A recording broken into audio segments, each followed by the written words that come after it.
Good afternoon, Tony Dautino. Back from a few days at St. Augustine's, Florida, where we had a few days to do some wonderful exploring, some exercising, walking on some of the golf trails, and absolutely just finding 3 days of relaxation and enjoyment. And then coming back to Orlando, Florida, or Windermere, Florida, where it's home. So it was a nice few days, and I was only done for a few. And we shared a condo with some friends that looked out at a golf course, and I got to watch a few balls plop in the stream that runs in front of our window, our porch, Lanai. And so a few golf balls there, pointed out to a few of the golfers where they were looking. They were a little more optimistic, looking for them in some of the higher grass, and unfortunately advising them look in the water. And so they get their water ball thing out and picking up golf balls out of the moat that's or the stream that runs between the golf course and the residence. But I wanted to talk today about the secret to staying independent and why it's important to exercise. Exercise to move better, think more clearly, and remain mobile. So why does exercise matter?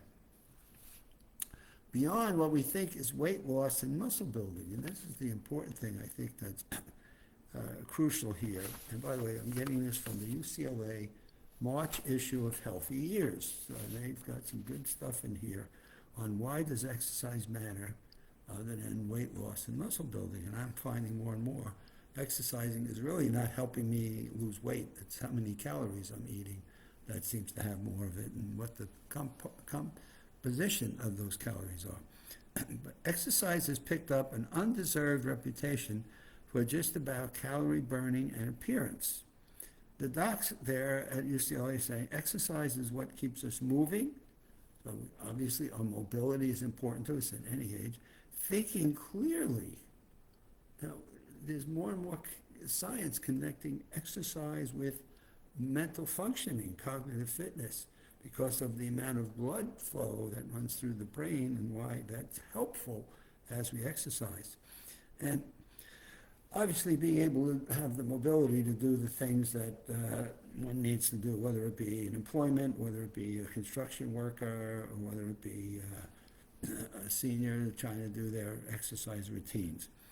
Far from being a vanity project, regular movement is the foundation that supports function, cognitive vitality, and quality of life. If you do not use it, you lose it. The truth applies to mobility, memory, and more. So what they're saying here in this article is that when you stop exercising and creating body movements, you just start to get a little bit rusty in terms of your memories and your patterns of movement.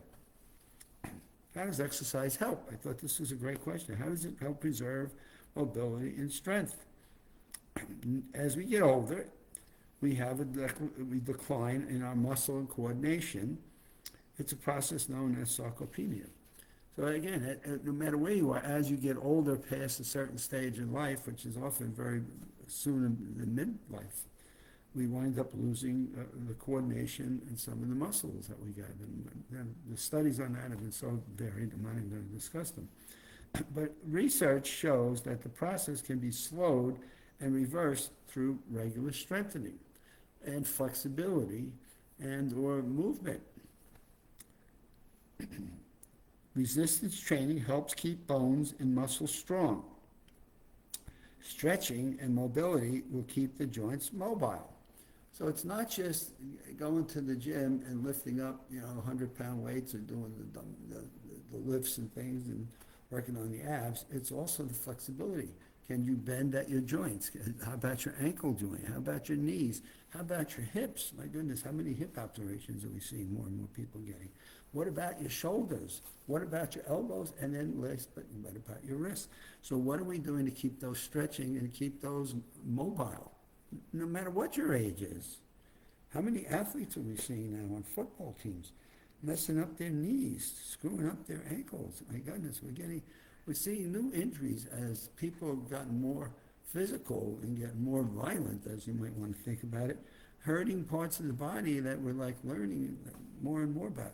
Spring training is coming. Pitchers with their arms and their elbows and the different ailments they have. ACLs, different combinations. What are we losing in terms of our ankles? So there's more to it than just, gee, I was lifting weights and now why did I screw up my ankle or my wrist or so? Resistance training helps keep your bones and muscles strong, while stretching and mobility keeps the joints, the ankles, the knees, your elbows, wrist. The goal is to move freely without limitation. The nerves in our muscles learn familiar tasks through repetition. And when we stop doing those tasks, the pattern becomes rusty. So what does it mean? We need some form of regular practice, and that can be, as I've read over and over again, it can be once a week, but you need to do something on a fairly consistent, regular basis that keeps motion in your body's key joints flexible and moving, so that when you need to use a wrist or you need to use a bend to get something that you need to then lift, or you need to walk a little quicker or move up some steps, your ankles are there. You have to carry a turn. Your neck muscles and your shoulders are ready to do what they need to do. Now, how does it affect, how does physical activity support your brain? Exercise increases blood flow, which supports memory and focus, and triggers a chemical-derived neurotrophic factor that helps protect the brain as we get older. It's regarded as one of the most effective tools we have for our moods. How about lowering stress and helping with sleep and fighting fatigue? Well, that almost sounds like a contradiction, right? We're going to go out and exercise, and that's going to help us fight fatigue. I can't tell you how many times you exercise and just brings you down to a whole different plateau, and it brings you into a world of like, God, I feel so much more vibrant, and I feel ready to go do some stuff. People feel the benefits after a single session. They get clarity and calm, and it builds confidence and mental strength by helping us push through hard things and times, making it vital for both the mind as well as the physical body. And the question he raises is, so what are some of the top exercises we want to do? This was surprising to me. Heel to toe walking. Walking your heel to toe trains coordination, balance, and keeps your body responsive and steady. Heel to toe, heel to toe. Your back of your heel to the front of your toe as you're walking about. Keeps your body coordinated, balanced, and your body responsive and steady, working on your feet. How about sit to stand? This classic move improves balance, functional strength, and helps in daily life. Sit on a bench, sit on a chair, sit on your sofa, it doesn't matter. And don't use any of your arms to get back up. Try to just use your thighs, your calves, and your buttocks to get up without touching and grabbing, not supporting yourself on something else, but using your leg muscles and your butt and your lower back to get up. And I've started from a tip I got from somebody at the physical therapy center at Advent Health. I now put 2 5-pound weights in my hand. When during my sit to stands, I do them every day. I do 10 a day. And now sitting to stand, sit and stand, sit and stand, sit and stand.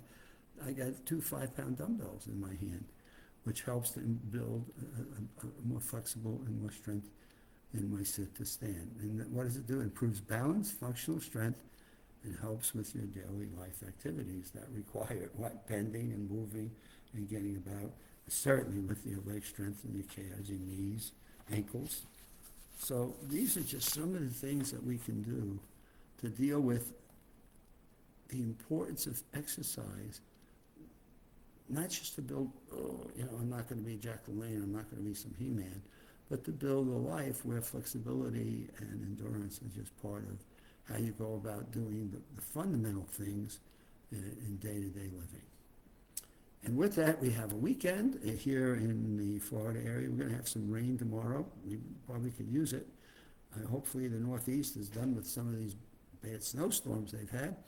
And I guess we're beginning spring training. I've seen the Yankee spring training broadcast down here in Florida. They're not far from home here, out towards Tampa. And hopefully you get to watch some of your sports. We are done with football. Nobody's going to watch football this weekend. We got some golf, we got some college basketball, we got some NBA. Hockey is back in form after the Olympics. And baseball has started up with spring training. So have a great weekend. Enjoy maybe your local areas and things that you've got going on. And we'll see you back here on Monday.